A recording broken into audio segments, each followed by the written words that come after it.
मुंबई की भाग दौड़ भरी जिंदगी में लोग अपनों पर विश्वास नहीं करते।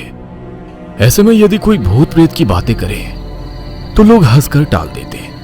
मगर उसी मुंबई नगरी में घाटकोपर में मौजूद एक फिल्म स्टूडियो में दिन में तो शूटिंग होती, मगर रात में उसे बंद कर दिया जाता, क्योंकि पिछले कुछ दिनों से वहां पर पैरानॉर्मल एक्टिविटीज दर्ज की जा रही थी। रात को वहां पर चौकीदार भी रुकना पसंद नहीं करता। एक रात दो ड्रग डीलर के पास बड़ी मात्रा में ड्रग्स थी। दोनों पुलिस से भागते हुए उसी फिल्म स्टूडियो के बाहर पहुंचे। पुलिस से बचने के लिए आज रात यहीं पर रुक जाते हैं। अरे यहाँ पर रात के वक्त पैरानॉर्मल एक्टिविटीज दर्ज की गई है, यहाँ रात के वक्त रुकना ठीक नहीं होगा। अरे आज के वक्त भी तू भूत प्रेत पर यकीन कर रहा है? हाँ, बाहर यदि पुलिस ने हमें ढूंढ लिया ना तो जेल निश्चित है। यहाँ पर रुकेंगे तो शायद बच सकते हैं। दोनों ने वहीं पर रुकने का निर्णय लिया। जैसे वो दरवाजे पर पहुंचे, दरवाजा अपने आप खुल गया। दोनों एक दूसरे की ओर हैरानी से देख रहे थे। तभी पीछे पुलिस की गाड़ी का सायरन सुनाई दिया तो दोनों एक झटके में उस स्टूडियो के अंदर दाखिल हो गए। जैसे दोनों अंदर पहुंचे, तेजी से दरवाजा बंद हो गया। डरते हुए दोनों ने एक दूसरे का हाथ थाम लिया। दोनों थोड़ा आगे बढ़े तो पूरे स्टूडियो की लाइट अपने आप चालू होने लगी। कुछ मूवी के सेट आधे अधूरे से बने हुए थे। सामने दोनों को एक बेडरूम नजर आया। दोनों जाकर उस बेडरूम के पलंग पर लेट गए। मैं तो ऐसे ही डर रहा था। रात भर सड़कों की खाक छानते, उससे बेहतर है कि हम लोग यहाँ पर आराम कर रहे हैं। उनकी बातें पूरी भी नहीं हुई थी कि अचानक कमरे का टेम्परेचर बहुत गिरने लगा। दोनों ठंड से कांपने लगे। तभी उनको किसी की ताली बजाने की आवाज आने लगी, मानो कोई किन्नर ताली बजा रहा हो। दोनों हैरानी से एक दूसरे की ओर देखने लगे। तभी एक भारी आवाज के साथ उन लोगों का पलंग हवा में उड़ने लगा। उन दोनों ने एक दूसरे को कसकर पकड़ लिया। तभी अचानक उनके सामने साड़ी पहने हुए एक लड़की आई, जो किन्नर की तरह ताली बजा रही थी। देखते ही देखते उसका रूप बदलने लगा। उसके कपड़े जगह जगह से फटे हुए थे। चेहरे और हाथों पर घाव के निशान थे। वो लड़की हवा में उड़ते हुए उन्हीं के करीब आ रही थी। वे दोनों डर से चिल्लाने लगे, मगर वो लड़की ने सब कुछ अनसुना कर और एक झटके से उन दोनों का पलंग जमीन पर गिरा दिया। जमीन पर गिरते ही वे लोग दर्द से करा उठे। वो लड़की जोर से हंसने लगी। फिर उसने उन दोनों को गर्दन से पकड़कर हवा में उठा दिया। कुछ देर छटपटाते रहने के बाद उन दोनों की जान निकल गई। आज रात हुई 2 मौतों को मिलाकर उस स्टूडियो में कुल 10 मौतें हो चुकी थी। सुबह सभी लोगों के मन में एक डर का माहौल था। हॉस्पिटल के लेबर रूम में विमला जी दर्द से करा रही थी। सभी डॉक्टर उसे हौसला रखने के लिए बोल रहे थे। उनके दर्द को अचानक ही सुकून मिल गया जब बच्चे की रोने की आवाज आने लगी। सभी डॉक्टर एक दूसरे को देखकर मुस्कुराने लगे। विमला जी दर्द के कारण बेहोश हो गई थी। जैसे ही नर्स ने उस बच्चे को नहलाकर डॉक्टर के हाथ में दिया, डॉक्टर के चेहरे की मुस्कुराहट गायब हो गई। बच्चा एक किन्नर था। उन्होंने बच्चे के पिता को जैसे ही सच्चाई बताकर उसे सौंपा तो पिता ने अपनाने से इनकार कर दिया, मगर मां का दिल नहीं माना और उसने अपने बच्चे की परवरिश करने की ठान ली थी। विमला जी उस बच्चे को लेकर वो शहर से दूर मुंबई आ गई, जहां सब लोग अपनी ही दुनिया में मस्त रहते हैं। विमला जी ने अपनी बेटी पुष्पा की सच्चाई सारी दुनिया से छुपा कर रखी थी और हमेशा उसे आम लड़कियों की तरह ही जिंदगी जीने के लिए प्रेरित करती थी। देखते ही देखते पुष्पा बड़ी हो गई थी और कॉलेज में आ गई। खूबसूरत होने के साथ साथ डांस करने में काफी टैलेंटेड थी। सभी लोग उसके डांस की बहुत तारीफ करते थे। ऐसे ही एक दिन कॉलेज प्रोग्राम में जब पुष्पा स्टेज पर डांस परफॉर्म करती है तो गेस्ट के रूप में आए हुए कैमरामैन नितिन की नजर उस पर टिक जाती है। प्रोग्राम खत्म होने के बाद वे स्टेज पर पुष्पा को बुलाते हैं और उन्हें उनके साथ फिल्म करने का ऑफर करते हैं। पुष्पा बहुत खुश हो जाती है। घर पर आकर पुष्पा ये खुशखबरी अपनी मां को सुनाती है, मगर मां खुश होने के बजाय परेशान हो जाती है। बेटा, ये फिल्मी दुनिया हम लोगों के मतलब की नहीं है। तुझे पता है, जब तेरी सच्चाई लोगों के सामने आएगी तो ये लोग तुझे कभी नहीं अपनाएंगे। माँ, मेरी सच्चाई जब मैं उन लोगों को बताऊंगी तभी तो उन लोगों के सामने आएगी। वो लोग मुझे लड़की समझकर फिल्म में रोल दे रहे हैं, तो एक ट्राई करने में क्या बुराई है।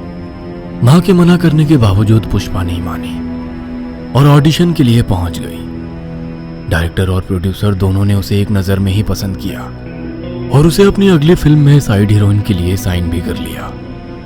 अपनी पहली कमाई अपने हाथों में देखकर आज पुष्पा बहुत ही खुश थी। मंदिर जाने के बाद सीधे अपने घर पहुंची और माँ को चेक देते हुए बोली, आप तो खामखा डर रही थी, देखो वो लोग कितने अच्छे हैं, ये रहा मेरी पहली कमाई का चेक। पुष्पा की बातें सुनकर मन ही मन खुश हो गई थी। सब कुछ बहुत अच्छा चल रहा था। डायरेक्टर और प्रोड्यूसर ने पुष्पा के दिल में अपने लिए विश्वास बना लिया था। वो अब उन लोगों के हिसाब से तय किए गए शूटिंग समय पर पहुंच जाती। ऐसे ही उसे एक बार देर रात शूटिंग पर बुलाया गया। उन लोगों पर भरोसा कर स्टूडियो पहुंच गई, मगर आज पूरा स्टूडियो सुनसान था। वहां पर कोई भी टीम मेंबर नहीं थे। वह डरते हुए स्टूडियो में दाखिल हुई तो सामने नशे में धोत प्रोड्यूसर और डायरेक्टर बैठे हुए थे। आओ पुष्पा, तुम्हारा इंतजार कर रहा था। आज यहाँ पर इतना सन्नाटा क्यों है? बाकी के लोग कहाँ हैं? अरे आज शूटिंग नहीं है बल्कि एक मीटिंग है, और ये मीटिंग खास तुम्हारे लिए ही है। तुमसे कुछ बात करनी थी। मीटिंग? उसके लिए इतनी देर रात को मुझे बुलाया? कहिए, क्या कहना है? फिल्मों की कास्टिंग के लिए तुम्हारा नाम चेंज करना है। पुष्पा बहुत ही आउटडेटेड नाम है। मगर इसका नाम क्या रखेंगे? मोना, मिनी या फिर डार्लिंग? हाँ, डार्लिंग पुष्पा। डायरेक्टर जोर जोर से हंसने लगा और उसने एक झटके में पुष्पा को कुर्सी पर से नीचे जमीन पर गिरा दिया। डायरेक्टर और प्रोड्यूसर दोनों उसके साथ जबरदस्ती करने लगे, मगर जैसे ही उन दोनों को उसके जेंडर की सच्चाई के बारे में पता चला तो उन दोनों का नशा ही फट गया। पूरा मूड खराब हो गया। मगर अभी इसे ऐसे ही छोड़ दिया तो ये बाहर जाकर हमारी सच्चाई लोगों को बता देगी। क्यों ना इसे यहीं खत्म कर दिया जाए। डायरेक्टर की बात सुनकर प्रोड्यूसर भी हंसने लगा। दोनों ने मिलकर उसे मारकर उसी स्टूडियो में दफना दिया। पूरी यूनिट ने रात को शूटिंग होने की बात से इनकार कर दिया। पुलिस सब और पुष्पा को ढूंढ रही थी, मगर वो किसी को भी नहीं मिली। आज उसी की आत्मा उस स्टूडियो में अपना बदला लेने के लिए भटक रही है। ऐसे ही एक रात प्रोड्यूसर और डायरेक्टर दोनों फिर किसी लड़की का नाजायज फायदा उठाने के लिए उस स्टूडियो में एक लड़की को ले आए। जैसे ही उन्होंने उस लड़की का फायदा उठाना चाहा, स्टूडियो का पूरा माहौल बदल चुका था। बंद स्टूडियो में हवा आंधी चलने लगी और उस लड़की को उनसे बचने का मौका मिल गया। तभी सामने पुष्पा की आत्मा खड़ी थी। उसका भयानक रूप देखकर प्रोड्यूसर डायरेक्टर दोनों की चीख निकल गई। आप क्यों डर रहे हो? मैं तो तुम लोगों को पसंद थी ना। कहते हुए वो ताली बजाते हुए आगे बढ़ने लगी। पुष्पा के डर के कारण दोनों उस लड़की को वहीं पर छोड़ स्टूडियो से भागने लगे, मगर पुष्पा ने उन दोनों को वहीं पर दर्दनाक मौत दे दी। उन दोनों का हश्र देखकर वो लड़की भी डरने लगी, मगर पुष्पा उनके सामने आ गई। तुम घबराओ मत, तुम्हें कुछ नहीं होगा। मुझे तुम्हारी मदद की जरूरत है। मदद? मैं कैसे मदद कर सकती हूँ? उस लड़की को पुष्पा ने अपनी सारी कहानी सुना दी। पुष्पा की बताई हुई जगह पर जब इंस्पेक्टर ने खुदाई की तो वहां पर पुष्पा की लाश मिली। उसका अंतिम संस्कार कर उसकी आत्मा को मुक्ति दी गई।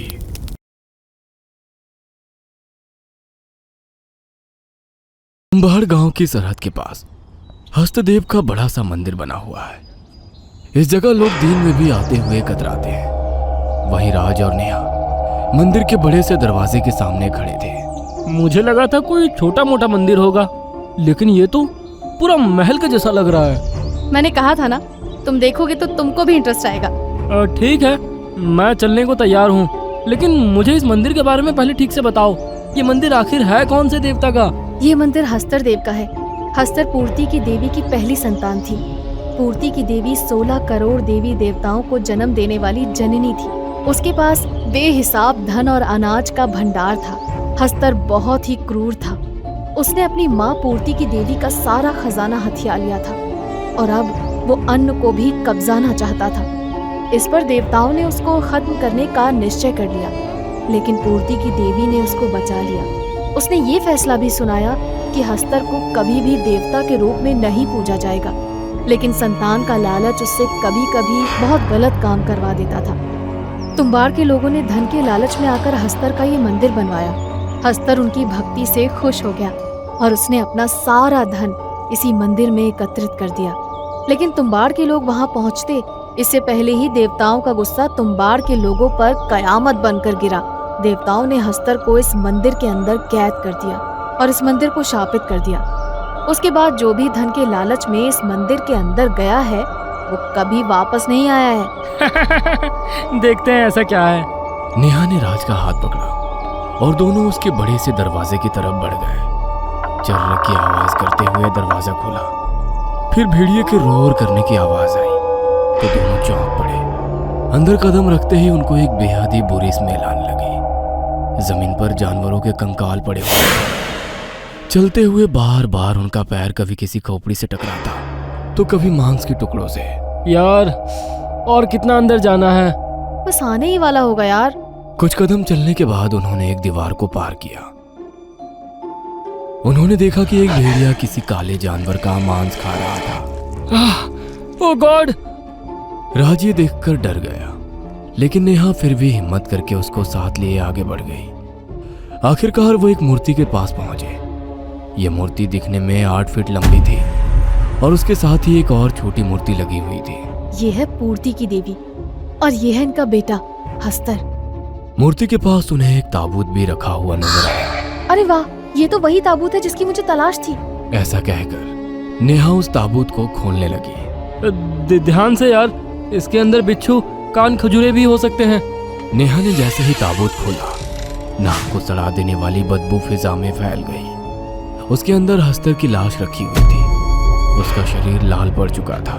सर पर ताज और पहनावा भी राजा महाराजाओं वाला था। इतने साल गुजरने के बाद अभी भी उसका शरीर एकदम ताजा लगा। Oh my God! मरा हुआ इतना भयानक लग रहा है। जब जिंदा था तो कितना भयानक लगता होगा। चलो ये भी देख लेते हैं। यह सुनकर राज सोच में पड़ गया। वो कुछ समझ पाता इससे पहले ही नेहा ने हस्तर के ताबूत में रखा चाकू उठाया और तेजी से राज की कलाई पर चलाया। फिर उसने राज की कलाई से निकलता खून हस्तर के मुंह पर टपकाया और तभी हस्तर की आंख खुल गई। उसने राज का गला पकड़ा और उसको ताबूत में खींचकर उसका मांस खाने लगा। कुछ ही देर में उसने राज को खत्म कर एक कंकाल में बदल दिया। फिर वो नेहा की तरफ ललचाई नजरों से देखने लगा। हस्तर देव, मैं आपकी दासी, अब मैंने ही आपको जिंदा किया है। मुझे अपनी सेवा का मौका दे। यह सुनकर उसने नेहा के गाल पर हाथ फेरा। तुम बहुत खूबसूरत हो, बिल्कुल मेरी प्रेमिका मंजूषा की तरह। ये तो आपके देखने का नजरिया है बस। हम दोनों मिलकर मंजूषा को भी जिंदा करेंगे, लेकिन पहले मुझे अपनी ताकत हासिल करने के लिए अभी और लोगों का मांस खाना पड़ेगा और खून पीना पड़ेगा। उसमें मैं आपकी मदद करूंगी। लेकिन तुम मेरी मदद क्यों करोगी? आपका खजाना, मुझे आपसे बेहिसाब धन चाहिए। ठीक है, तुम मुझे एक शिकार ला कर दोगी, उसके बदले मैं तुमको हर बार एक गुप्त धन निकाल कर दूंगा। गांव में ठाकुर का बेटा रघुवीर रात में अपनी जीप से घूमने के लिए निकलता था। अचानक से नेहा डरी हुई हालत में भागती हुई उसकी जीप के सामने आ गई। रघुवीर ने तभी ब्रेक लगा दिए। नेहा की सांसें फूली हुई थी। कौन हो तुम और हमारे गांव के जंगल में क्या कर रही हो? मैं मेरे दोस्तों के साथ यहाँ कैंपिंग के लिए आई थी। पता नहीं कहाँ से 2 भेड़िए आ गए और आपके बाकी के दोस्त कहाँ हैं? वो तो पीछे ही रह गए। एक्चुअली हम लोग इतना डर गए थे कि जहाँ जिसके कदम पड़े भाग निकले। आप प्लीज मुझे आगे ले चलिए। मेरे दोस्त मिल जाएंगे तो हमें गांव के बाहर छोड़ दीजिएगा। डरो नहीं, बैठो। ये सुनकर नेहा जीप में बैठ गई। रघुवीर ड्राइव करते हुए बार बार नेहा की तरफ देख रहा था। रुकिए रुकिए, ये जो बरगद का पेड़ है ना, यही हमारे दोस्त हमसे बिछड़े थे। ये सुनकर रघुवीर ने जीप रोक दी। नेहा इधर उधर नजरें घुमाने लगी। कहाँ रह गए? आप उनको आवाज लगाकर देखिए। हस्तरदेव, आ जाइए। कहाँ हैं आप? उसके मुंह से ये नाम सुनकर रघुवीर चौंक पड़ा। तभी जीप के सामने हस्तर आ गया और उसने धन से जीप के बोनट पर हाथ रखा। और अगले ही पल रघुवीर पर झपट पड़ा।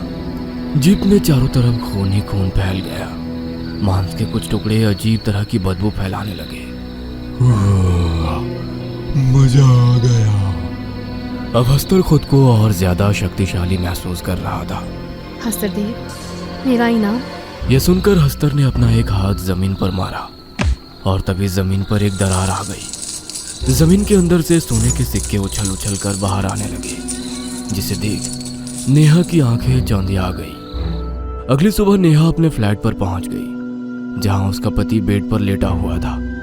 उसने एम्बुलेंस बुलाकर उसको हॉस्पिटल में एडमिट कराया और लाखों रुपए डिपॉजिट करा दिए।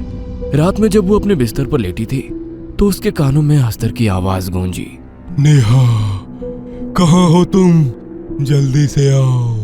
हाँ, मैं आ रही हूँ हस्तरदेव। नेहा बेड से उठ खड़ी हुई। अब कैसे इसके लिए नए शिकार का इंतजाम करूं? ये सोचते हुए नेहा ने बाहर जाने के लिए जैसे ही दरवाजा खोला, उसको सामने उसकी पड़ोसन टीना खड़ी नजर आई। यार, तेरे पति को तूने इतने बड़े हॉस्पिटल में एडमिट करवा दिया, कार भी ले ली। आखिर इतना पैसा आया कहाँ से तेरे पास? उसको देखकर नेहा की परेशानी खत्म हो गई। तेरे पास भी आ सकता है, मैं तुझे वहाँ लेकर चल सकती हूँ, लेकिन उसके लिए तुझे थोड़ी हिम्मत दिखानी पड़ेगी। हाँ हाँ, चल चल, कहाँ चलना है बता। नेहा ने टीना को अपने साथ लिया और हस्तर के मंदिर पहुंची। यार, इसके अंदर जाना पड़ेगा क्या? हाँ यार, डर क्यों रही है, मैं हूं ना। दोनों एक साथ मंदिर के अंदर दाखिल हुई। काफी अंदर जाने के बाद उनको सामने हस्तर नजर आया, लेकिन वो किसी मूर्ति की तरह खड़ा हुआ था। टीना उसके करीब गई और बोली, ये तो एकदम असली लग रहा है। उसने जैसे ही हस्तर के माथे पर हाथ रखा, उसने आंखें खोल ली और अगले ही पल टीना पर टूट पड़ा। उसने टीना के जिस्म के एक एक बोटी नोच खाई और उसके कंकाल को जमीन पर फेंक दिया।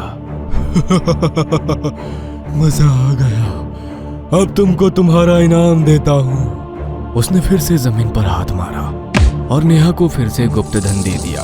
कल तुमको मेरा एक बहुत जरूरी काम करना है। कौन सा काम हस्तरदेव? तुम्बाड़ के बड़े मंदिर के अंदर शिव की मूर्ति के गले में एक रुद्राक्ष की माला डली हुई है। उस माला के साथ एक चाबी है। तुम्हें कैसे भी करके उस मंदिर से वो चाबी गायब करनी है। यह सुनकर नेहा की परेशानी और बढ़ गई। अगले दिन दोपहर में जब पंडित जी बेखबर सो रहे थे, तब लाल साड़ी पहनी हाथ में थाली लिए नेहा मंदिर गई। उसने पहले पूजा की, फिर उसके बाद मौका देखकर शिव जी के गले से वो चाबी उतार ली। कुछ देर बाद जब पंडित जी की आंख खुली तो मूर्ति के गले से माला गायब देखकर उनका दिल दहल गया। अनर्थ हो गया, घोर अनर्थ। उसी रात तकरीबन 8 बजे नेहा चाबी लिए हस्तर के पास पहुंची। आओ नेहा, चाबी लेकर आई हो?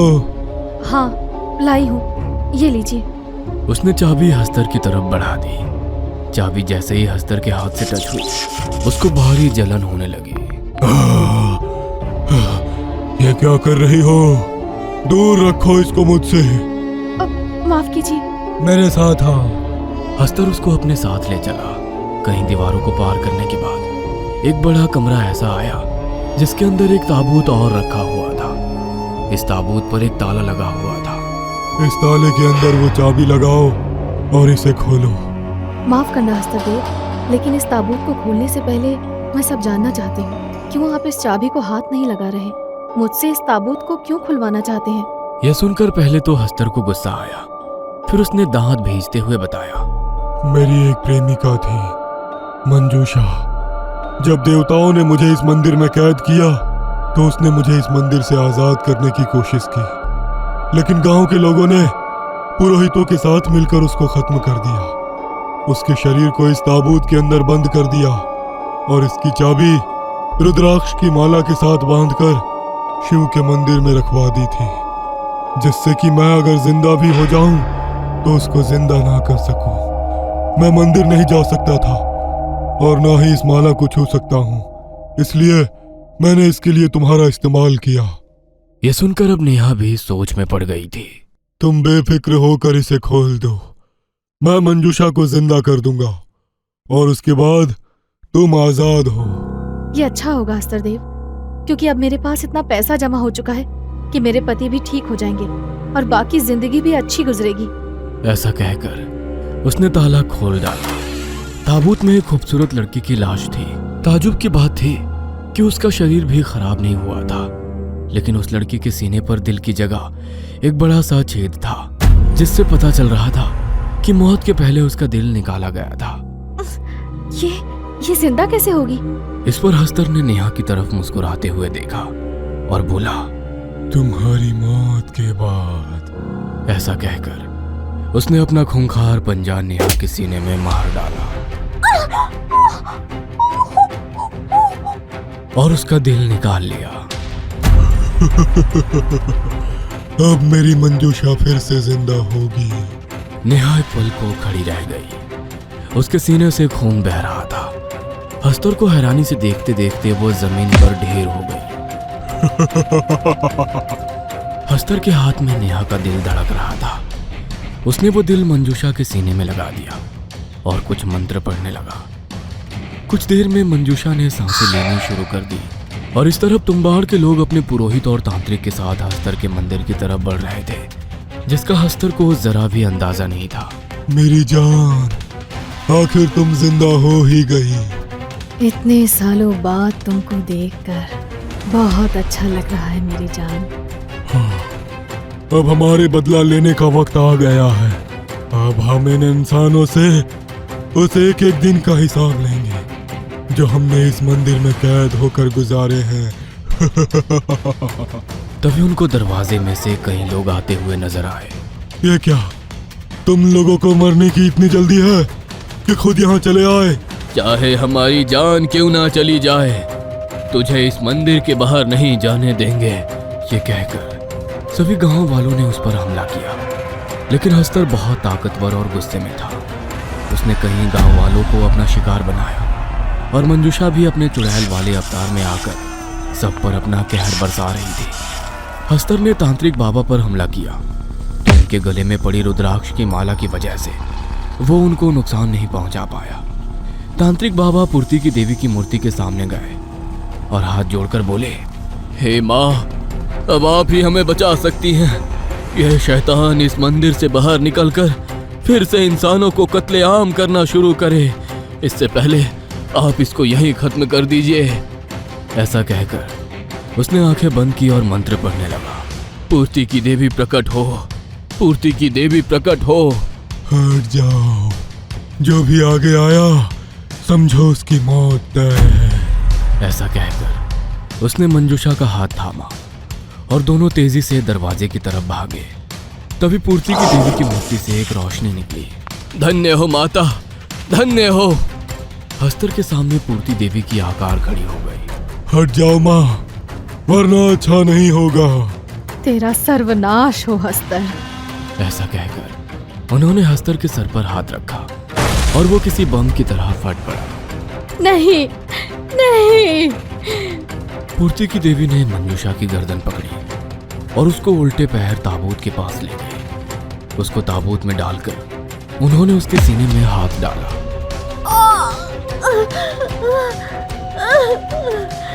और एक ही झटके में उसका दिल निकालकर ताबूत को बंद कर दिया। सभी पूर्ति देवी के सम्मान में झुक गए। ताबूत के अंदर आग लग गई। पूर्ति की देवी गायब हो गई और फिर सब कुछ शांत हो गया। इस बार गांव वालों ने मंदिर के गेट पर अभिमंत्रित करके एक बड़ा सा ताला लगा दिया। कहा जाता है कि हस्तर अभी भी पूरी तरह मरा नहीं है। आज भी रात में मंदिर के अंदर से उसकी चीखें सुनाई देती है। मैं वापस जरूर आऊंगा, मैं वापस जरूर आऊंगा।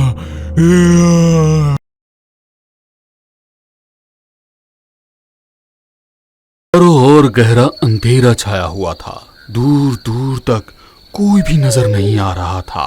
दूर कहीं कुत्तों के रोने की आवाज आ रही थी। ऐसी गहरी अंधेरी रात में उस सुनसान सड़क पर पुनीत अपने भाई को रोकने के लिए उसके पीछे पीछे भाग रहा था।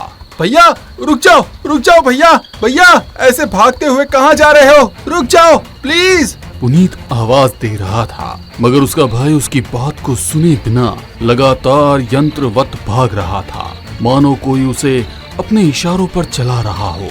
वो भागते हुए एक मल्टी स्टोरी बिल्डिंग पर चढ़ गया जिसका काम अधूरा पड़ा हुआ था। पुनीत भी हांफता हुआ उसके पीछे भाग रहा था। मल्टी स्टोरी बिल्डिंग के टेरेस पर चढ़कर पुनीत का भाई वहां से कूद गया। जैसे ही वो कूदा, पुनीत की आंखें लाल होकर चमकने लगी और उसके चेहरे पर रहस्यमयी मुस्कुराहट आ गई। उसका भाई जमीन पर गिरकर मर गया। चारों तरफ खून ही खून फैला हुआ था। पुनीत नीचे आकर उसका बहता हुआ खून हाथों से समेट कर पीने लगा।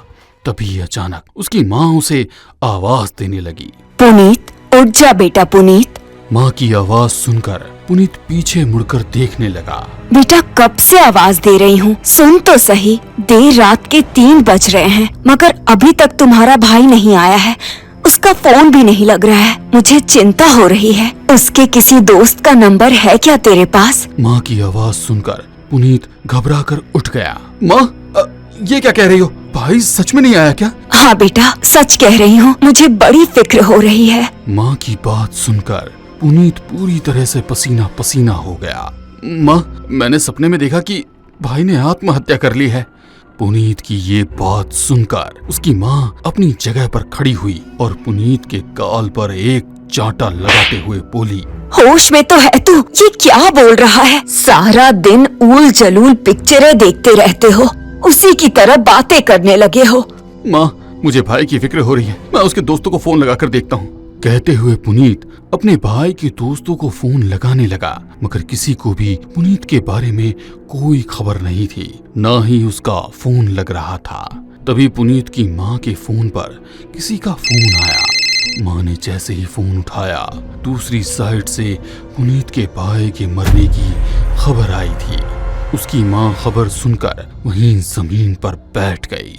पुनीत ने बात करने के लिए उसका फोन लिया और फिर अपनी माँ के साथ कार से शहर के बाहर अधूरी पड़ी कंस्ट्रक्शन साइट पर आ गया। ये वही जगह थी जो पुनीत ने सपने में देखी थी।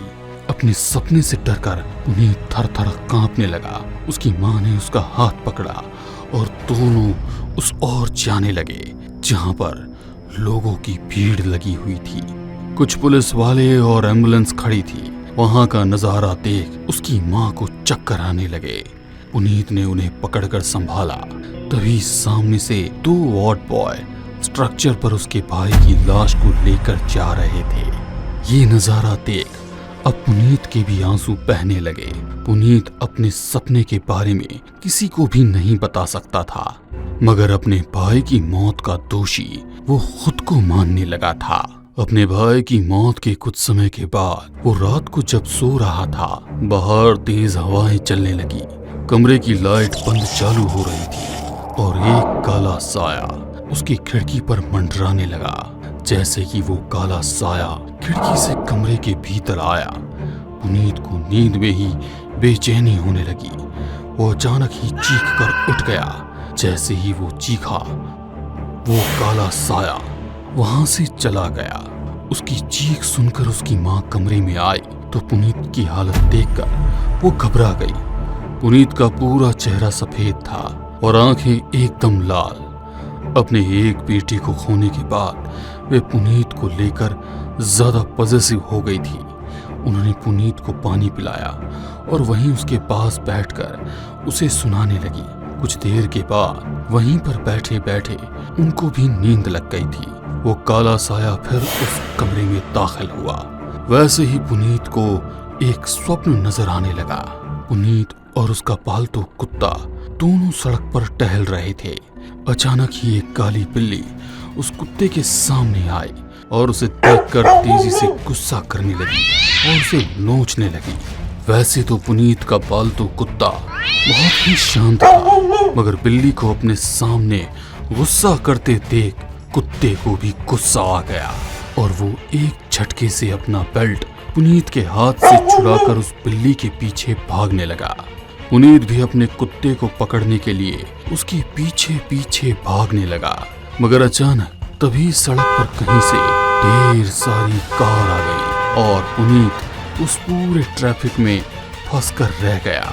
उसका कुत्ता उस काली बिल्ली का पीछा करते हुए उसकी नजरों से दूर हो चुका था। वो जैसे तैसे गाड़ियों के बीच से निकलकर उसकी ओर जाने लगा। तभी अचानक उसकी आंखों के सामने एक रॉन्ग साइड से आती हुई कार ने उसके कुत्ते को पूरी तरह से कुचल दिया।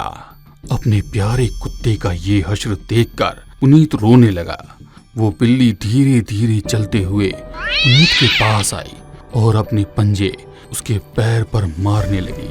उस बिल्ली को देखकर पुनीत को गुस्सा आया और उसने उसे उठाकर दूर फेंक दिया। जैसे ही पुनीत ने उसे फेंका, वो बिल्ली धुआं बनकर हवा में गायब हो गई। पुनीत घबराकर उठ गया और तुरंत अपने कमरे से बाहर निकलकर बगीचे में अपने कुत्ते को ढूंढने लगा, मगर वो कहीं भी नजर नहीं आ रहा था। वो उसे ढूंढने के लिए सड़क पर आ गया। कुछ देर चलने के बाद ही उसे सड़क किनारे अपना कुत्ता मरा हुआ मिला। अब पुनीत को अपने ही सपनों से डर लग रहा था। ऐसे कैसे उसके अपनों की मौत उसे सपने में नजर आ रही थी। अगली सुबह जब उस अपनी माँ को अपने सपने के बारे में बताया तो उसकी माँ बोली, बेटा, शायद अपने भाई की मौत का तुझे ज्यादा ही अफसोस हो रहा है। इतना मत सोच, ये सब एक इत्तेफाक भी हो सकता है। नहीं माँ, भाई की मौत के बाद तो मुझे लगा था शायद इत्तेफाक होगा, मगर ये इत्तेफाक नहीं बल्कि हकीकत है। मुझे इस तरह के सपने क्यों आ रहे हैं माँ? बेटा, तू ज्यादा ही सोच रहा है। मैं कल ही तुझे तेरी मौसी के यहाँ भेज दूंगी। थोड़ा सा माहौल बदलेगा तो शायद तेरा मन भी बदल जाए। अगले दिन पुनीत अपनी मासी के घर आया था। वहाँ पर उनका बेटा राघव और पुनीत दोनों भाई कम अच्छे दोस्त थे। पुनीत की सारी परेशानी उसे पता थी, इसलिए उसने पुनीत का मन बहलाने के लिए पूरा प्लान कर रखा था। दोनों भाई मूवी देखने के लिए लेट नाइट थिएटर में गए। अच्छी खासी कार्टून कॉमेडी मूवी चल रही थी। सभी लोग हंस हंस कर बेहाल हो रहे थे। तभी अचानक पूरा थिएटर का माहौल बदल गया। पूरे थिएटर में सभी को तेज ठंड लगने लगी। लोग एसी की कूलिंग कम करने के लिए जोरों से चिल्लाने लगे। अरे हम लोगों की कुल्फी जमाने का इरादा है क्या? कूलिंग इतनी क्यों बढ़ा रखी है? थिएटर का स्टाफ कुछ समझ पाता उसके पहले ही स्क्रीन पर शमशान का नजारा दिखाई देने लगा। स्क्रीन पर कुछ जली हुई चिता और लाशें नजर आ रही थी। ये क्या मजाक लगा रखा है? अच्छी खासी पिक्चर चल रही थी, तुमने प्रोजेक्ट पर रील चेंज कर दी। फिर से वही मूवी लगाओ। लोग चिल्ला रहे थे, मगर तभी जलती हुई चिता में से एक लाश उठकर खड़ी हो गई और स्क्रीन से बाहर निकलकर धीरे धीरे पुनीत की ओर बढ़ने लगी। वो पुनीत के ठीक पास में आकर बैठ गई। पुनीत जोर से चीख पड़ा। जैसे ही वो चीखा, उसके भाई ने उसे हिलाया। क्या हुआ पुनीत? कोई परेशानी है क्या? तुम चीख क्यों रहे थे? अपने भाई की बात सुनकर पुनीत बोला, चल यहाँ से, यहाँ पर कुछ भी ठीक नहीं है। कुछ तो गलत है। पर क्या गलत है? मुझे बताना। अच्छी खासी पिक्चर चल तो रही है। अपने भाई की बात सुनकर पुनीत ने स्क्रीन की ओर देखा तो वही कार्टून कॉमेडी मूवी चल रही थी। अरे अभी थोड़ी देर पहले तो यहाँ पर शमशान का नजारा था और वहाँ से एक लाश उठकर मेरे बगल में आकर बैठ गई। कहते हुए उसने जैसे ही अपने बगल वाली सीट पर देखा तो वहाँ पर एक छोटा सा बच्चा बैठा था जो पुनीत को देखकर मुस्कुरा रहा था। उसकी आंखें सुर्ख लाल थी और चेहरे पर रहस्यमय हंसी। क्या आप लाश से डर गए? बोलकर बच्चा जोर जोर से हंसने लगा और अचानक हवा में गायब हो गया। राघव, चल यहाँ से, मुझे नहीं देखनी ये पिक्चर। अरे क्या हुआ? कुछ बता तो सही। अचानक ही उठकर चल दिया। कहता हुआ पुनीत मासी का बेटा उसके पीछे पीछे आने लगा, मगर पुनीत उसकी कोई बात नहीं सुन रहा था। देर रात हो गई। सड़क पर लोगों की आवाजाही बंद हो चुकी थी। पुनीत और राघव दोनों कार से घर की ओर लौट रहे थे। तभी कार में एक झटका आया और झटके से उसके विचार की तंद्रा भंग हो गई। कार अनियंत्रित सी सड़क पर भाग रही थी। राघव, क्या कर रहा है? कार को ढंग से चलाना। कहते हुए पुनीत ने ड्राइवर सीट की ओर देखा तो वहां पर राघव की जगह एक काला साया था। वो पुनीत की ओर देखकर हंसने लगा। पुनीत तेजी से चीखकर उसे कार रोकने के लिए कह रहा था, मगर वो साया कार को तेजी से भगा रहा था। पुनीत चलती हुई कार में से नीचे कूद गया वो साया हवा में उड़ता हुआ उसके सीने पर आकर बैठ गया और उसकी छाती को अपने बड़े बड़े नाखूनों से चीर दिया। कौन हो तुम? मेरे पीछे क्यों पड़े हो? मैंने तुम्हारा क्या बिगाड़ा है? क्या हुआ? कौन है और किसका? तूने क्या बिगाड़ा है? राघव के बोलते ही पुनीत मानो होश में आया हो। वो अपने आप को देखने लगा। खुद को ही सही सलामत पाकर उसने गहरी सांसें ली। राघव, मुझे ना जाने क्या हो गया है, ना जाने क्या क्या नजर आता है। कहीं मैं पागल ना हो जाऊं भाई। रिलैक्स यार, ज्यादा स्ट्रेस मत ले। अभी कुछ समय पहले ही तेरा हार्ट ट्रांसप्लांट का ऑपरेशन हुआ है। मासी एक बेटे को तो वो खो चुकी है। यदि तुझे कुछ हो गया तो वो नहीं जी पाएगी, इसलिए खुद को इन सारी टेंशन से दूर रख। दोनों घर आ चुके थे। पुनीत, राघव दोनों एक ही कमरे में सो रहे थे। राघव को तो सोते ही नींद आ गई, मगर पुनीत की आंखों से नींद पूरी तरह गायब थी। आधी रात के वक्त कमरे की खिड़की पर दस्तक हुई। उस दस्तक को सुन पुनीत खिड़की की ओर देखने लगा। वहां पर कोई नहीं था। दोबारा जब दस्तक हुई तो वो अपनी जगह से उठकर कमरे से लगी हुई बालकनी में पहुंचा। कोने में एक लड़की अपना सिर घुटने में डाले रो रही थी। कौन हो तुम और इस तरह यहाँ क्या कर रही हो? मेरे पास तुम्हारे सभी सवालों के जवाब है, बस तुम्हें मेरे साथ आना होगा। उस लड़की की बातों में ना जाने कैसा सम्मोहन था कि पुनीत उसके पीछे पीछे चल पड़ा। दोनों घर की छत पर आ चुके थे। मेरा नाम यशविनी है। मुझे पता है कि आजकल आपको अजीब अजीब से ख्वाब दिखाई देने लगे हैं। उन ख्वाबों के चलते आप अपनों को खो रहे हैं। आप उन सपनों के बीच भंवर में फंस कर रह गए हो। एक सपना और उसके बाद दूसरा सपना। क्या सपना है और क्या हकीकत? ढेर सारे सवाल हैं, मगर उसका कोई जवाब नहीं है तुम्हारे पास। बिल्कुल सही कह रही हो तुम। यही सब तो हो रहा है मेरे साथ। मैं बहुत परेशान हो चुका हूँ। क्या तुम्हारे पास कोई उपाय है? मगर मैं तो तुम्हें जानता भी नहीं। फिर तुम्हें मेरे बारे में सब कुछ कैसे पता है? तुम्हें इसके बारे में राघव ने बताया ना? आप मुझे नहीं जानते, मगर मैं आपको जानती हूँ। आपके सीने में मेरा ही दिल धड़क रहा है। जिस दिन आपका ऑपरेशन होने वाला था, उस दिन मैंने छत से कूदकर सुसाइड किया था। मुझे बचाने की नाकामयाब कोशिश करने के बाद डॉक्टर के दिमाग में अचानक ही एक आइडिया आया और उन्होंने मेरा दिल निकालकर आपके सीने में लगा दिया। मैं तो नहीं बच सकी, मगर मैं आज भी आपके रूप में जिंदा हूँ। मेरे पास ही आपकी समस्या से निकलने का समाधान है। तो तुम मुझसे क्या चाहती हो? अपना दिल। मुझे अपना दिल वापस चाहिए। उसकी बात सुनकर पुनीत हैरानी से उसकी ओर देखने लगा और डर के कारण पीछे हट गया। जब तक तुम जिंदा हो, मेरी आत्मा को मुक्ति नहीं मिलेगी और मैं तुम्हारे सपनों के जरिए तुम्हारे अपनों को तुमसे दूर करती रहूंगी।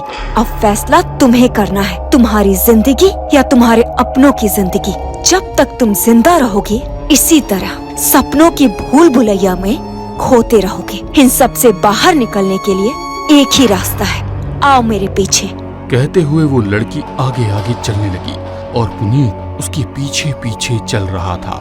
वो लोग छत के एक किनारे पर जाकर खड़े हो गए। कूद जाओ यहाँ से। मैं बिल्डिंग पर से कूदूंगा तो मैं मर जाऊंगा। हाँ, मौत वही तो एक रास्ता है। मरकर इन सारी परेशानियों से छुटकारा मिल जाएगा।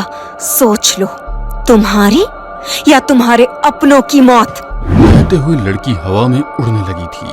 पुनीत को कुछ समझ नहीं आ रहा था कि वो क्या करे।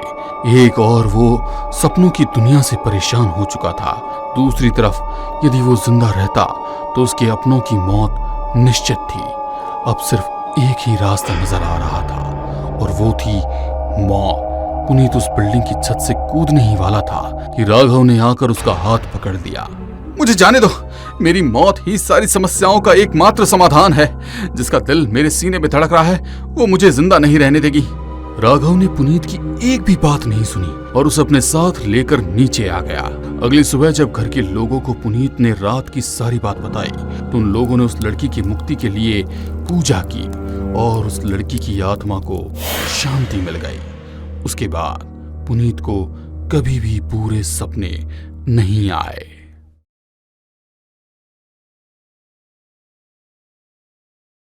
शाम का समय था। समंदर किनारे पानी में पैर लटकाए वरुण बैठा हुआ था। उसे किसी का इंतजार था। वो बार बार घड़ी को देखता, फिर सामने पानी में देखने लगता।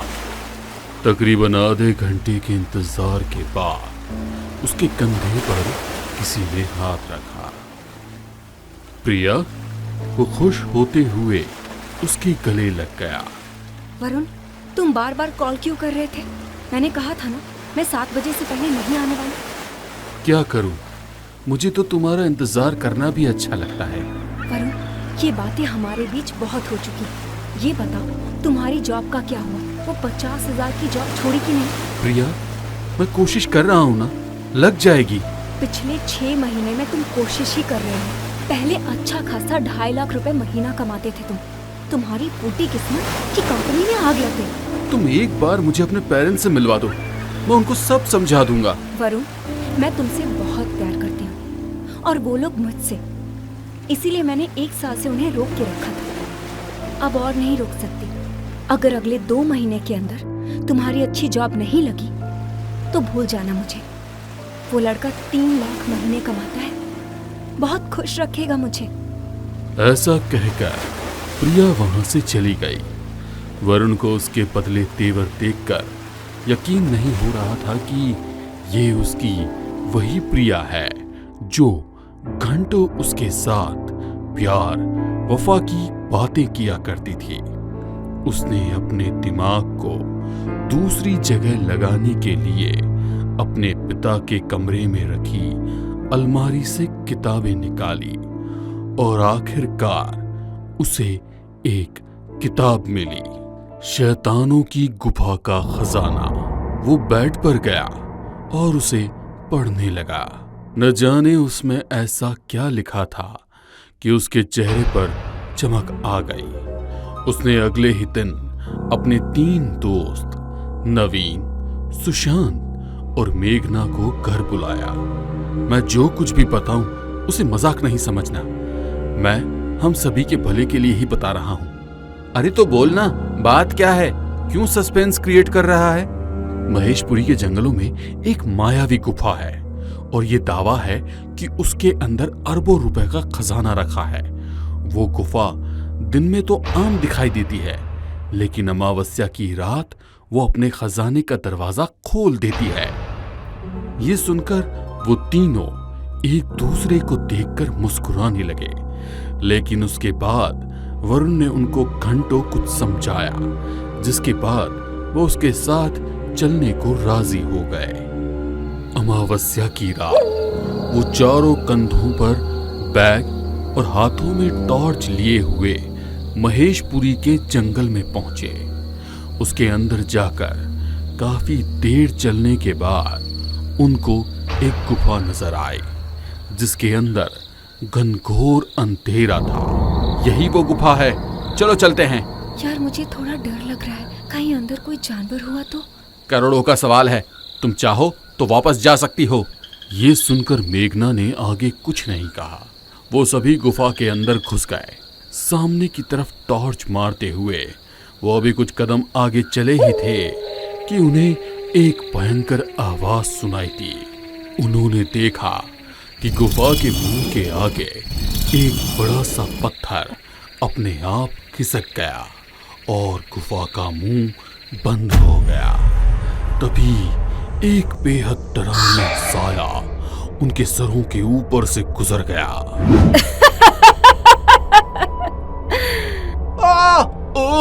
क्या था वो जो हमारे सरों के ऊपर से गुजरा? और ये दरवाजा भी बंद हो गया। अब हम बाहर कैसे निकलेंगे? Yes yes, perfect. हम यहाँ फंस चुके हैं और तू खुश हो रहा है? अरे यार, गुफा बंद हो गई है, इसका मतलब हम सही गुफा में हैं। किताब में यही लिखा था, गुफा में जाने के बाद 10 कदम चलने पर ही उसका दरवाजा बंद हो जाएगा। और जब हमें वापस जाना हुआ तो? वापस जाने का रास्ता खजाना मिलने के बाद नजर आएगा। जिस जगह खजाना होगा, ऐसा ही दरवाजा हमें वहां खुला नजर आएगा। आ गए हमारे लिए नए नए शिकार। ये आवाजें सुनकर वो सभी डर गए और सुशांत बोला, ये आवाजें किसकी है? इतनी डरावनी? इन पर ध्यान मत दो, ये तिलस्मी गुफा है, हमें कोई नुकसान नहीं होने वाला। अब उन सभी के दिलों में एक अजीब सा डर बैठ गया था। गुफा का दरवाजा बंद था, इसलिए वापस जाने का कोई रास्ता भी नहीं था। इसलिए मजबूरन इन लोगों ने आगे कदम बढ़ाए। तभी अचानक से जमीन फट गई और चारों नीचे गिरने लगे। वो चारों ऐसे ही काफी देर तक नीचे गिरते रहे। जमीन दूर दूर तक नजर नहीं आ रही थी, जैसे वो हजारों फीट ऊपर हो। अब हम में से कोई नहीं बचेगा, सब मारे जाएंगे। इस बार वरुण को भी बहुत डर लगने लगा। अचानक उनको नीचे कुछ चमकता नजर आया। वो चिल्ला रहे थे, बचाओ बचाओ बचाओ बचाओ बचाओ। तभी छपाक से वो पानी में गिरे। उन्होंने देखा कि वो एक बड़े समंदर में है और सामने ही एक जंगल नजर आ रहा है। आ गए तुम लोग मौत के मुंह में, अब तुम मेरा खाना बनोगे। उन सभी ने कांपते हुए पीछे देखा तो एक बेहद भयंकर चुड़ैल पानी के ऊपर खड़ी थी। उसे देखकर उनका दिल दहल गया। अब वो तेजी से उनकी तरफ भागी। वो सभी डरकर तेज तेज किनारे की तरफ जाने लगे। नवीन एक अलग ही दिशा में तैर रहा था। वो चुड़ैल भी उसी के पीछे भाग रही थी। जैसे ही वो उसके करीब पहुंची, नवीन ने एक छलांग ऐसी लगाई कि वो जमीन पर आ गया और वो चुड़ैल किनारे पर खड़ी उसको खा जाने वाली निगाहों से घूर रही थी। उसके मुंह से खून निकलकर पानी में टपकने लगा। मैं जमीन पर नहीं आ सकती। तेरी किस्मत अच्छी थी कि तू बच गया, लेकिन इस शैतानों की दुनिया में तू आखिर कब तक जिंदा रहेगा? मारा जाएगा। ऐसा कहकर वो फिर से वापस पानी में भाग गई। नवीन ने इधर उधर देखा तो उसे हर जगह जंगल ही नजर आ रहा था। ये लोग कहाँ चले गए? इनको अब कैसे ढूंढूं? क्या वहाँ कोई है? जरा इधर आओ। कौन है? डरो नहीं, मेरे पास आओ। नवीन उस आवाज की तरफ रवाना हो गया। उसने देखा कि सामने एक टीले पर एक बेहद ही खूबसूरत लड़की लेटी है और उसके पास ही एक खजाने का बक्सा रखा हुआ है। इधर देखो, तुम्हारा ध्यान तो मुझ पर है ही नहीं, मेरे खजाने पर है। इस पर नवीन ने उस लड़की को देखा। गोरा सुडोल बदन और उसके ऊपर बहुत ही कम कपड़े थे, जिसे देखकर किसी भी मर्द का मन मचल जाना एक संभव सी बात थी। वो नवीन के करीब आ गई और उसकी आंखों में आंखें डालकर बोली, अगर तुम ये खजाना चाहते हो तो मेरे साथ कुछ लम्हे गुजारो। मुझे अब तक किसी मर्द ने छुआ नहीं है। सुबह होते ही मैं खुद तुमको इस खजाने के साथ विदा करूंगी। ऐसा कहकर वो वापस उस टीले पर जाकर लेट गई और हाथ के इशारे से नवीन को अपने पास बुलाने लगी। नवीन भी चेहरे पर चमक लिए उसके पास पहुंचा। उसने एक ही झटके में नवीन का हाथ पकड़कर उसे अपने ऊपर गिरा लिया। नवीन उससे लिपट गया। आपका शरीर तो बहुत ही ठंडा है। इस दुनिया की औरतें ऐसी ही होती हैं। ऐसा कहकर उसने नवीन की कमर को अपने हाथों में कस लिया। कुछ देर नवीन को वो बड़ा ही अच्छा लगा। फिर उसने महसूस किया कि उस लड़की की पकड़ बहुत मजबूत होती जा रही है। ये क्या कर रही हो तुम? इतनी जोर से क्यों पकड़ रही हो? मुझे दर्द हो रहा है, छोड़ो मुझे। नवीन उससे खुद को छुड़ाने की कोशिश करने लगा, लेकिन उस लड़की के अंदर मानो 10-10 आदमियों की ताकत थी। नवीन ने देखा कि अब उसका चेहरा बदलने लगा है। उसका शरीर नीला पड़ चुका था और वो एक बूढ़ी औरत में तब्दील हो चुकी थी। छोड़ो छोड़ो मुझे। डरो नहीं, सुबह तक ये खजाना तुम्हारा हो जाएगा। बस आज रात मेरे पास रुक जाओ। तभी नवीन को महसूस हुआ कि उसके दाएं हाथ की हड्डियां टूट रही है। उसे इतना दर्द हो रहा था जितना वो बता भी नहीं सकता था। इसे कहते हैं सच्चे प्यार की मजबूत बाहें। बुढ़िया ने उसे छोड़ दिया। नवीन खड़ा हुआ और अपने हाथ को पकड़े हुए दर्द से चीखने लगा। वो बुढ़िया फिर से उस पर झपटी और उसे गर्दन से पकड़कर अपने चेहरे के करीब लाने लगी। नवीन उससे बचना चाहता था, तभी नवीन की गर्दन टूट गई। उसका शरीर जमीन पर गिर गया और बुढ़िया के हाथ में उसकी टूटी हुई गर्दन रह गई। मैं तो इसको चूमने वाली थी, ये तो खत्म ही हो गया। ऐसा कहकर वो उसकी गर्दन को किसी गेंद की तरह हवा में उछालती हुई वहां से चली गई। जो खजाने का बक्सा था उसके अंदर अपने आप खून जमा होने लगा और सारा खजाना खून में ढक गया। इस तरह वरुण, मेघना और सुशांत को समझ नहीं आ रहा था कि नवीन आखिर कहां रह गया। क्या सच में इन्हें कोई खजाना मिलेगा या फिर ये भी मौत का शिकार हो जाएंगे? जानने के लिए देखिए इस कहानी का दूसरा भाग।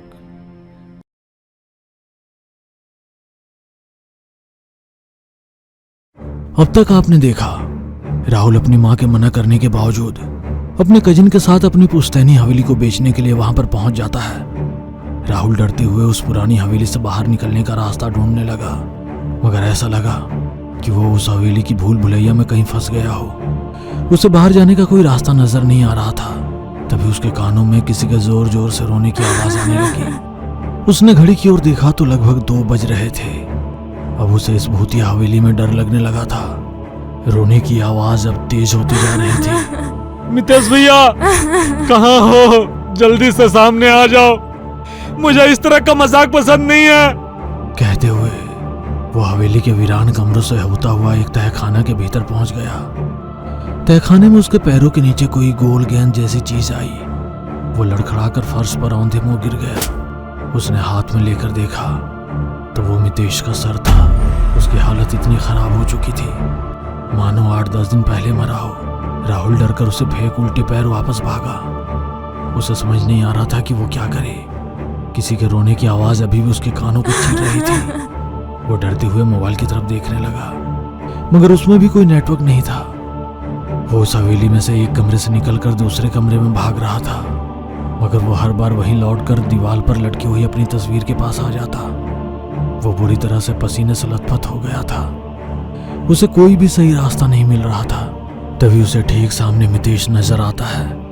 वो पहले तो हैरान हो जाता है, मगर फिर भागकर उसके करीब जाकर उसे गले से लगाकर गुस्से में बोला, भैया कहाँ चले गए थे आप?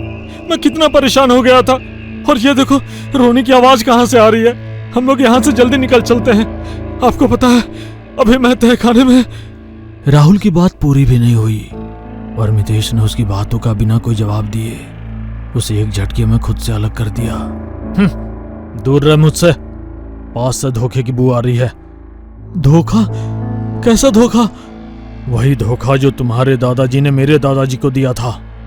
वो अकेले ही इस पूरी जायदाद को हड़पना चाहते थे और आज तुम भी उसी इतिहास को दोहरा रहे थे।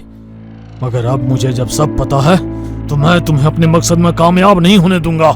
मितेश के चेहरे पर हैवानियत नाच रही थी। उसकी लाल आंखों से खून की धार बहने लगी और वो जोर जोर से रोने की वही आवाज जो थोड़ी देर पहले सुनाई दे रही थी वापिस आने लगी। अब आवाज की दिशा साफ थी। आवाज एक अलमीरा से आ रही थी। मितेश भी उस ओर देखने लगा।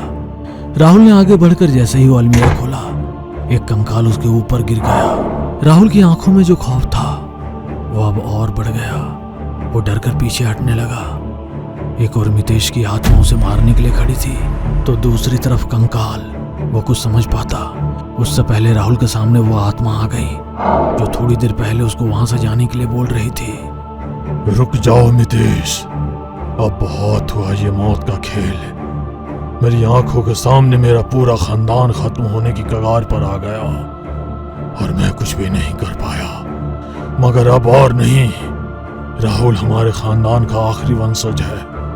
उसे तुम कुछ नहीं कर पाओगे। रोक दो ये खून खराबा। यह सुन मितेश की आत्मा गुस्से से उसकी ओर देखने लगी और मितेश भारी आवाज में बोला, वाह ताऊसा, जब आपने गलत कदम उठाया था तब कुछ नहीं, और आज जब आपके वंशज की बात आई तो आप ये सब रोकने के लिए कह रहे हो। मेरे दादू साका में आखिरी वंशज था जो अब इस दुनिया में नहीं है। राहुल भी नहीं बचेगा और इसी के साथ खत्म हो जाएगी हमारे खानदान की पिछली 4 पीढ़ियों से चलती आ रही दुश्मनी भी। रुक जाओ मितेश, अपने दादा के जैसे सामने नजर आ रही बात को नजरअंदाज कर अपने ही खानदान को खत्म ना करो। सुनो, 50 साल पुराना हवेली का मितेश और राहुल के परदादा जी अपने एक दोस्त के साथ मिलकर शराब की महफिल सजाए हुए थे। यार धनीराम, मुझे ये हवेली खरीदनी है। तू जो बोले इसकी कीमत देने के लिए तैयार हूं। लगता है तेरा दिमाग ठिकाने पर नहीं है। हम ठाकुरों की हवेली हमारा अभिमान होती है और तू साला हमसे हमारा वो अभिमान लेना चाहता है। तेरे पास 2 पैसे क्या आ गए, ठाकुरों की बराबरी करना चाहता है। कहते हुए उन्होंने उसके कंधे पर एक लात मारकर उसे जमीन पर गिरा दिया। तूने इस हवेली के लिए मेरे ऊपर हाथ उठाया, अपनी दोस्ती का भी ख्याल नहीं रहा तुझे। अब तू देखना, ना ये हवेली रहेगी ना तेरा खानदान, सब कुछ खत्म कर दूंगा। साले बहुत देखे तेरे जैसे, भाग यहाँ से, जो बन पड़े कर लेना। अपनी इतनी बेइज्जती के बाद धनीराम और मनीराम का दोस्त एक तांत्रिक के पास पहुंचा। बाबा काल भैरव की जय हो। तुम यहाँ पर आज कैसे रास्ता भूल गए? मैं बड़ी मुसीबत में हूँ, मेरी इज्जत का सवाल है। वो धनीराम और मनीराम खुद को क्या समझते हैं? मैं उनके पूरे खानदान को खत्म कर दूंगा। ये क्या कह रहे हो तुम? वो तो तुम्हारा अच्छा दोस्त है, उसी पर मारक क्रिया। वैसे भी मनीराम माँ काली का उपासक है, उस पर तंत्र क्रिया का कोई असर नहीं होगा। उसे मैं देख लूंगा। आप बाकी घर के लोगों को इस तरह भ्रमित कर दो कि वो लोग आपस में ही लड़कर मर जाएं। ना ठाकुरों का खानदान रहेगा, ना कोई उस हवेली का वारिस। कहते हुए जोर जोर से हंसने लगा।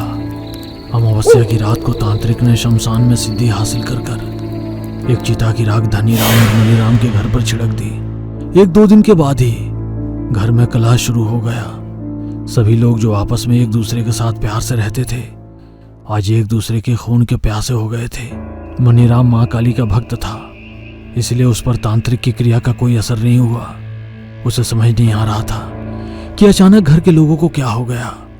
मनी, मैं अच्छे से समझ रहा हूँ, तू ही है जो उस दिन मंकू की बातों में आकर आज ये हवेली बेचना चाहता है, इसलिए घर वालों के बीच आपस में लड़ाई करवा रहा है। मगर तू अपने इरादे में कभी भी कामयाब नहीं हो सकता। मनीराम उसे समझाने की कोशिश करता है, मगर धनीराम मानने को तैयार नहीं था।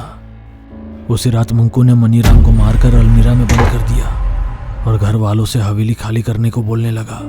मनीराम ने ये हवेली मुझे बेच दी है, अब तुम लोगों का इस पर कोई हक नहीं है। ये हवेली जल्दी जल्दी खाली करो। उसकी बात सुनकर सभी आपस में लड़ने लगे और उन लोगों ने तंत्र क्रिया के प्रभाव में आकर एक दूसरे को मार दिया।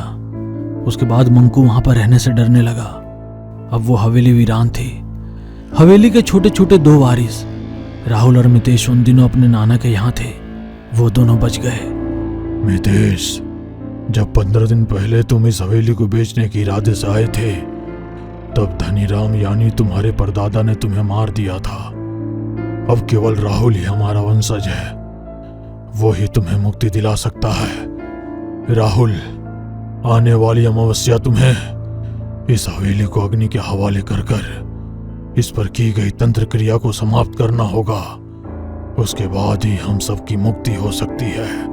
मनीराम की बातें सुनकर मितेश को अपनी गलती का एहसास हुआ और उसने राहुल को मारने का इरादा छोड़ दिया। अमावस्या के दिन राहुल ने अपने पूर्वजों की आत्मा की शांति के लिए हवन किया और फिर उस हवेली को आग के हवाले कर दिया। आज उसके सभी पूर्वजों को मुक्ति मिल गई थी और उस हवेली का शाप भी खत्म हो गया।